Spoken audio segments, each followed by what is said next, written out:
इसलिए जितेन्द्रियश्चात्मरतो बुधो सकृत सुनिश्चितं नाम हरेरनुत्तमम् अपार संसार निवारण क्षमम् समुच्चरन् समुच्चरेद्वैदिकमाचरन् सदा। देखो, एक बात बड़ी विनम्रता से कही जा रही है। साधक को अजितेंद्रिय नहीं होना चाहिए, साधक को जितेंद्रिय ही होना चाहिए। यदि वह विरक्त पथ का पथिक है, वैराग्य के पथ का पथिक है, निवृत्ति मार्ग का पथिक है, तो उसको धन मात्र और स्त्री मात्र के आकर्षण का विष के समान त्याग करना चाहिए। और एक महान संयमी सदाचारी संतों का जैसा जीवन होता है, वैसा जीवन जीने का प्रयास उसे करना चाहिए। और यदि कोई प्रवृत्ति मार्ग में रहकर भगवान का भजन कर रहा है, गृहस्थाश्रम में रह के भगवान का भजन कर रहा है, तो पर धन और पर स्त्री के आकर्षण का विश्वत त्याग करते हुए, एक गृहस्थोचित धर्म का पालन करते हुए, ये उसके लिए जितेंद्रियता है। साधु की जितेंद्रियता अलग प्रकार की है और गृहस्थ की जितेंद्रियता अलग प्रकार की, वो भी जितेंद्रिय है। जो स्वदार निरत है, केवल पितृ ऋण से मुक्ति की कामना से और ऋतु कालाभिगामी है, उसको ब्रह्मचारी ही कहा गया है, उसे अजितेंद्रिय नहीं कहा गया।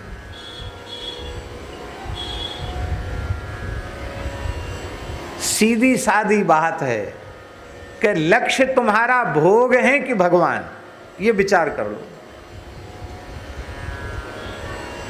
इसमें किसी जाति की बात है ही नहीं कि ब्राह्मण के लिए है कि चांडाल के लिए है, न किसी वर्ण की बात है, न किसी आश्रम की बात है।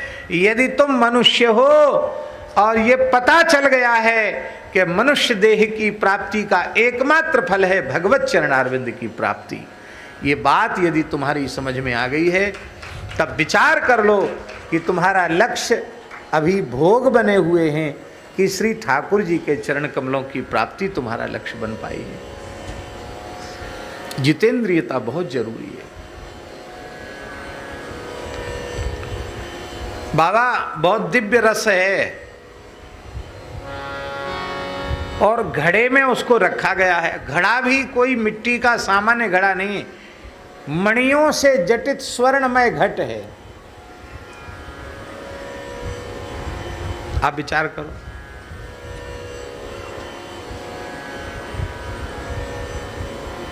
हाँ, विराज।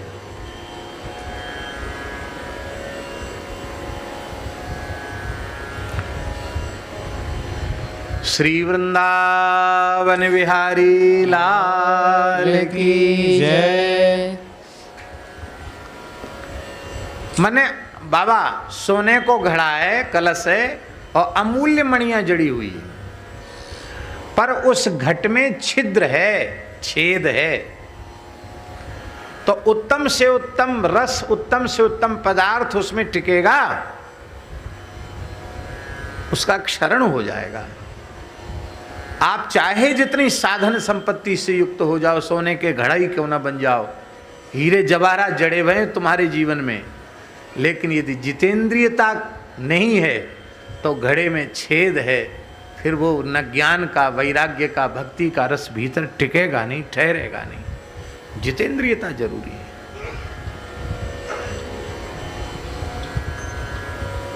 रामकृष्ण परमहंस देव, जो ठाकुर रामकृष्ण परमहंस देव जी, उनके वचनामृत में एक बात हमने बार बार सुनी।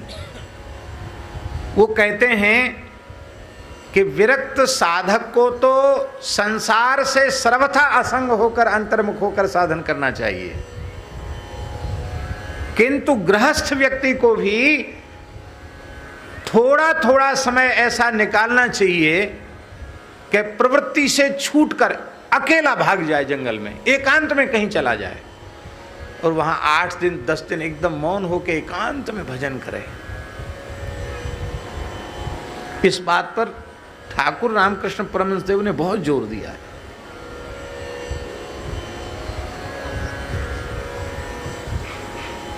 ऐसा क्यों कहा? ऐसा इसलिए कहा कि धीरे धीरे वह एकांत सेवन का, संसार से असंग होने का, जितेंद्रियता का अभ्यास करेगा तो वह अभ्यास एक समय आने पर काम आएगा। और एक समय आएगा कि भैया बरबस राज सुतेंद्र पदीना, नारी समेत गवन बन कीना, भैया तुम पे संभरे तो संभारो, हम तो वृंदावन जा रहे हैं, हम तो गिरिराज जी की तलहटी में रहेंगे भैया, तो तेरो काम तुम जानो, हमने जो किया था सो समेट लिया, अब तुम फैलाओ तो तुम समेटो। बोलो भक्तवत्स, फैलाना क्या है, समेटना क्या है? ब्याह करना ही फैलाना है, पर बच्चे बच्चे पैदा करना ये सब फैलाना है। और बेटा का बेटा हो गया, अब ब्याह, बेटा का बेटा हो गया, इसका मतलब क्या है? बेटा का बेटा जब होता है पौत्र, तो वो क्या कहता है, क्या बोलता है? बाबा बोलता है। बाबा बोलता है मतलब बाबा है जाओ, घर में मत रहो। बोलो वृंदावन बिहारी हाल की। घर में काहे के ऊपर हो, बाबा है जाओ। पर ऐसे महानुभाव हैं कि बाबा बार बार बाबा कहवे पे उनको वैराग्य नहीं जगता, इसलिए समय आने पर वो संसार त्याग कर भजन कर सकें, इसके लिए उनको बीच बीच में संसार की प्रवृत्ति को त्याग कर मौन, एकांतवास और साधन में लगना चाहिए। साधन का, एकांत का स्वाद लेना चाहिए। तो जितेंद्रियता साधक के लिए अत्यंत आवश्यक है। जब जितेंद्रियता आएगी तभी आत्मरमण होगा। जितेंद्रियता नहीं होगी तो अनात्मरमण होगा। अनात्म माने भोग, अनात्मा माने भोग, प्रकृति, उसमें रमण होगा। और जब जितेंद्रियता आएगी, इंद्रियों की जो स्वाभाविक विषय की ओर प्रवाहित होने वाली वृत्ति है, उसको जब हम मोड़कर अंतर्मुख करेंगे तभी ना हम आत्मा में रमण कर सकेंगे। फिर उस आत्मा में कौन विद्यमान है, आत्मा को चैतन्यता देने वाला तत्व कौन है, तब आत्मा का निरीक्षण करेंगे तो उसमें त्रिभंग ललित मुरली मनोहर कोटि कोटि कंदर्प दर्प दलन करने वाले श्याम सुंदर दिखाई पड़ेंगे, राधा रानी दिखाई पड़ेगी। हा हा हा। इसलिए जितेंद्रियश्चात्मरतो बुधा, जितेंद्रिय आत्मा में आत्मा आत्मरत बुध विद्वान पुरुष वो क्या करे, भले ही उसके मन में वैराग्य हो। बाबा बहुत ध्यान से सुनने वाली बात है। और जितेंद्रिय है, आत्मरति करने वाला है, भगवान में प्रेम करने वाला है, तो उस साधक का कर्तव्य है कि वैदिक माचरण सदा सदा सर्वदा वैदिक धर्म का पालन करता हुआ, यदि वह द्विजाति है तो समय से यज्ञोपवीत आदि संस्कार करावे, शिखा धारण करे, यज्ञोपवीत धारण करे, शौचाचार का भी ध्यान रखे, यथा साध्य संध्योपासन करे, गायत्री का जप करे, गुरु परंपरा से प्राप्त जो साधन है, उपासना है, उसको करे। तिलांजलि न दे कि हम तो अनन्य हो गए, अब हमको न पितरों के श्राद्ध तर्पण की जरूरत है और न और सब काम की जरूरत है। संसार के किसी भी व्यवहार को हम छोड़ते नहीं हैं, उसको तो बड़ी सावधानी से करते हैं। और वैदिक धर्म के आचरण में अपने है तो हमारा अपना प्रमाद, पर उस प्रमाद को अनन्यता का स्वरूप दे करके हम कहते नहीं, हमें अब संध्या गायत्री जनेऊ चोटी सबकी कोई जरूरत नहीं रह गई। क्यों? अरे तुमने सुना नहीं है, रैदास जी कहते मन चंगा तो कठौती में गंगा। अरे भले आदमी भजन करते नहीं, मनमाना खाते पीते हो, अखाद्य खा रहे हो, अपेय पी रहे हो, दिन चढ़े तक सो रहे हो, ये सब जो उठपटांग काम कर रहे हो विमुखता के, इनसे तुम्हारा मन चंगा होगा और तब तुम्हारी कठौती में गंगा आएगी। रैदास जी ऐसा मन तो करो। रैदास जी का मन कैसा है? जो तुम तोरो राम मैं नाही तो जो तुम तोरो राम मैं नाही तो। बाबा कैसा अद्भुत है। आप रिश्तों तोड़े तो तोड़े, हम नहीं तोड़ेंगे। जो तुम तोरो राम मैं नाही तो जो तुम तोरो राम मैं नाही तो। तुमसे तोरी कवन सो जो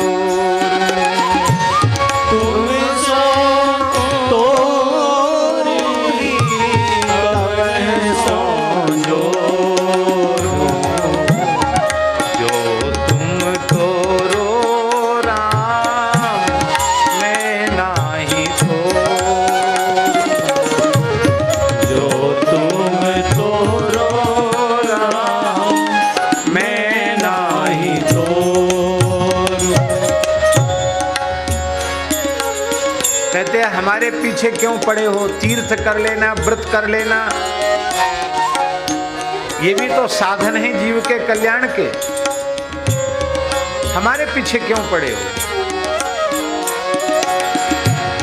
तीर्थ व्रत ना करो अंदेशा,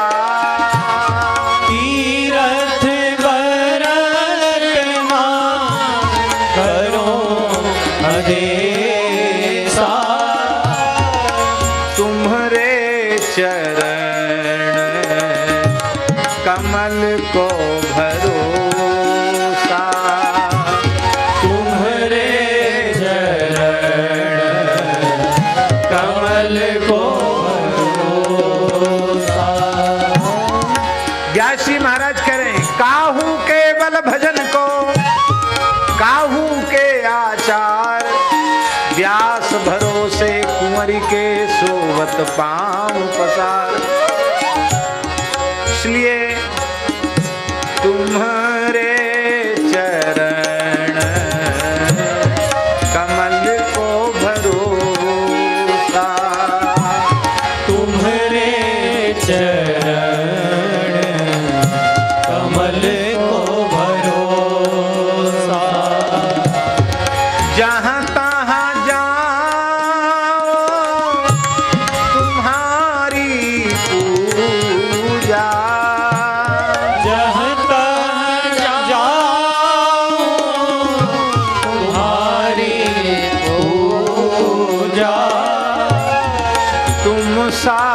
देव और नहीं दूजा, तुम सा देव और नहीं दूजा।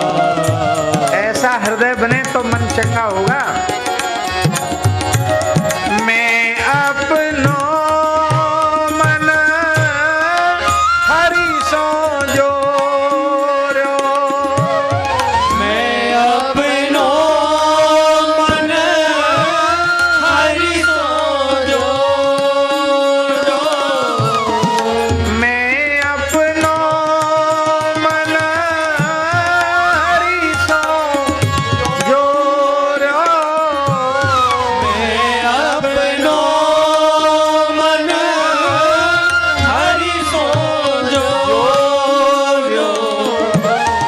हरि सो जोरी सवनि सो तो,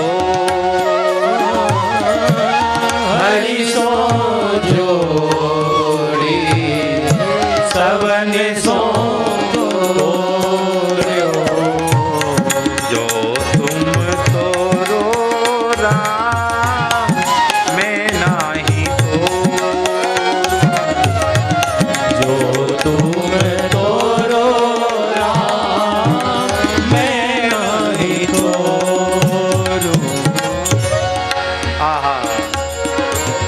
सब ही प्रहर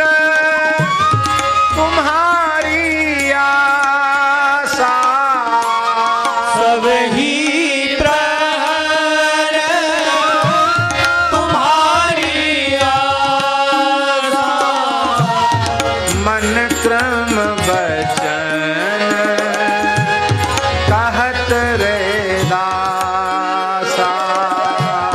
मन क्रम बचन कहत रे दास। मैं नाही तोरूं जो तुम तोरो राम, मैं नाही तोरो।